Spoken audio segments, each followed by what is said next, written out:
Hey everybody, thank you so much for joining. This is Meg Colleen and I am here today to share some basic crochet stitches with you. We're going to be going over the chain stitch, which is a foundation for most crochet pieces, as well as the single crochet stitch. Today I'm going to be using a larger size hook with a larger size yarn. It's an 11.5 hook along with a 5-weight bulky yarn. This yarn specifically is from Hobby Lobby. It's a super accessible craft store in my area. Color of this yarn is honey. If you don't have access to a Hobby Lobby, please just work with whatever you have that works best for you, as long as your hook size is appropriate for the size of your yarn. Alright guys, let's get started. So here I've already tied onto my hook.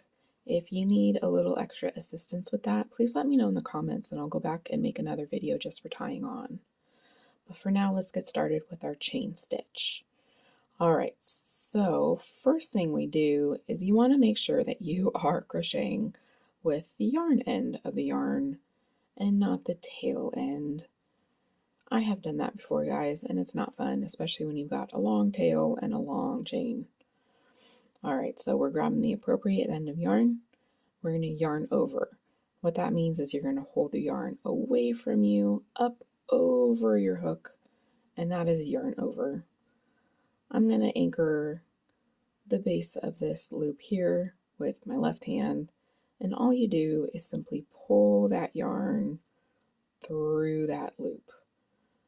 Alright, and now you've created another loop that's on your hook here.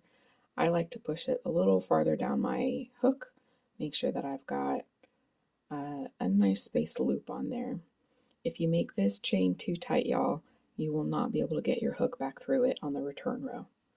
Okay, so I like to anchor, yarn over, anchor the previous loop with my thumb and forefinger of my left hand, and pull through another loop. Slide it down my hook, make sure I've got a nice size loop, anchor, yarn over, anchor the left, and pull through. And we just do that until you have the appropriate number of stitches you need for your project or your piece. If you guys are having trouble with tension, you don't want these loops to become too small or too large. If they are, you have to adjust your tension, which is why I do the anchor points. I like to anchor my loop here, yarn over, anchor that previous loop so that the size won't adjust as I pull the yarn through. And that's it. You just keep doing yarn over and pulling through until you have the number of chains you need.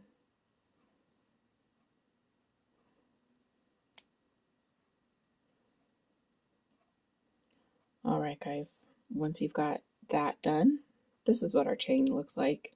It's not super impressive. This is the back of it. It gives us these bumps here. The front gives us the 2-loop V's, almost kind of like a simplified braid. In order to do the single crochet return row, I turn this guy over so that those back bumps are facing me.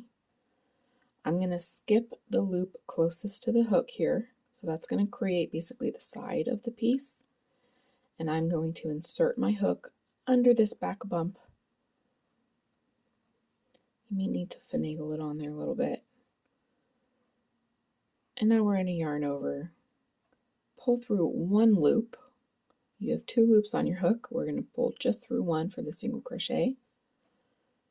Now we've got 2 loops on our hook again.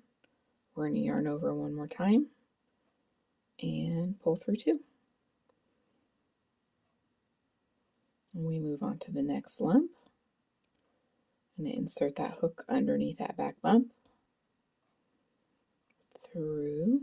So now we've got 2 loops, yarn over, pull through 1, yarn over, pull through 2.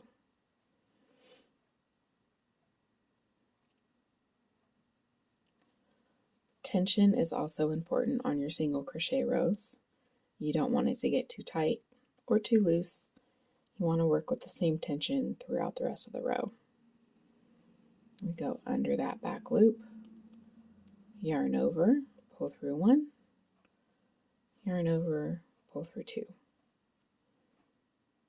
And you just keep going until the end of your row. Don't worry about speed in the beginning, worry about your tension. Speed will come later. Tension is step 1.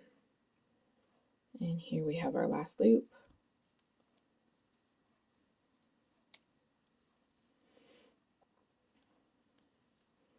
And there we have it, you guys. You can see the base of our single crochet row. And the reason why I like to use those back bumps is because it gives us this really beautiful finished edge. And we have our single crochet return. Thank you so much for watching.